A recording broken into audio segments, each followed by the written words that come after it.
قسمت کی پڑیا۔ سفر بے حد آرام دہ گزرا۔ ہم نے اسی ہوٹل میں رات گزارنے کا فیصلہ کیا جہاں ہم پچھلی بار ٹھہرے تھے۔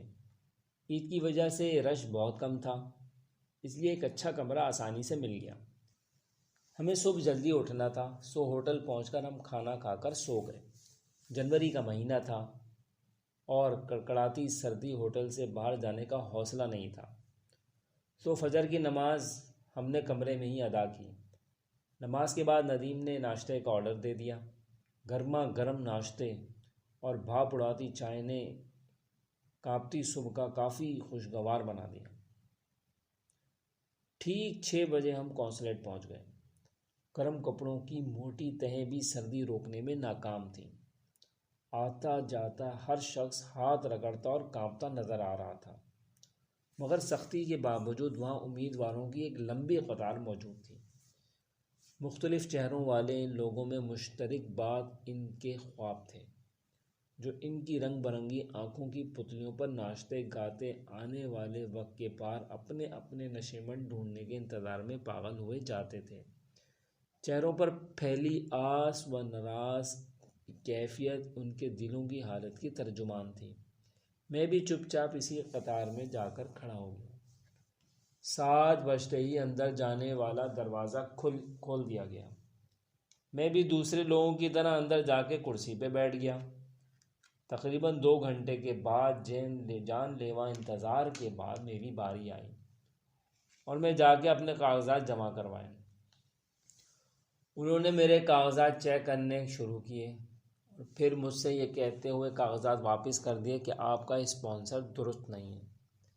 میں نے وجہ پوچھی تو انہوں نے بتایا جس شخص نے اسپانسر کیا ہے اس کی دی ہوئی معلومات مشکوک ہیں۔ یہ سن کر میری آنکھوں کے آگے اندھیرا چھا گیا۔ یہ کیسے ہو سکتا ہے سر؟ یقیناً آپ کو کوئی غلط فہمی ہوئی ہے، میں نے کہا تو مجھے اپنی آواز خود اجنبی لگی۔ یہ کاغذات آپ کے ہی ہیں مسٹر سلمان اکبر؟ جی سر، میرے ہی ہیں۔ تو پھر غلط فہمی کیسی؟ یہ دیکھیں آپ کے اسپانسر پر متعلقہ شخص کے نام کا خانہ خالی ہے۔ جو غلطی سے اپنا نام لکھنا بھول گئے ہیں یا انہوں نے جان بوجھ کر نہیں لکھا، دونوں صورتوں میں اسپانسر مشکوک ہو گیا ہے۔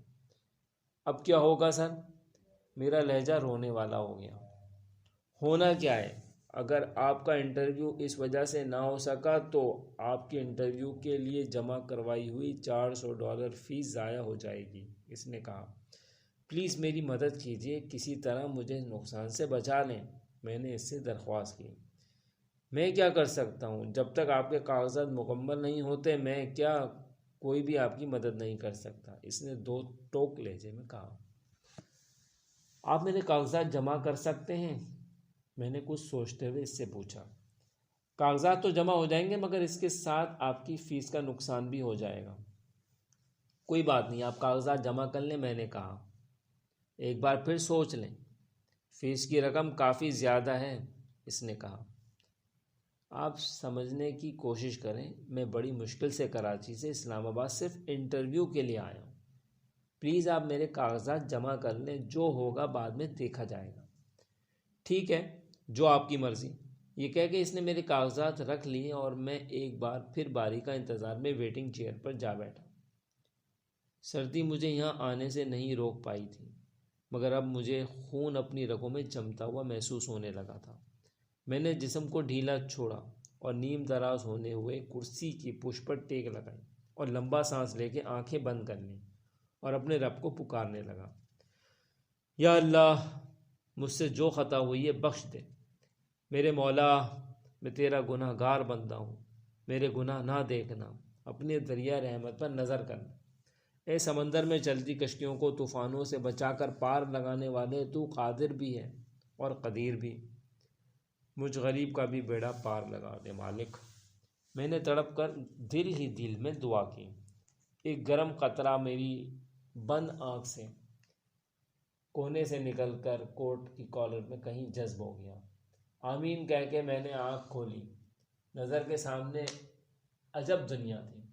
دل بہلانے کو آنے جانے والوں پر غور کرنے لگا۔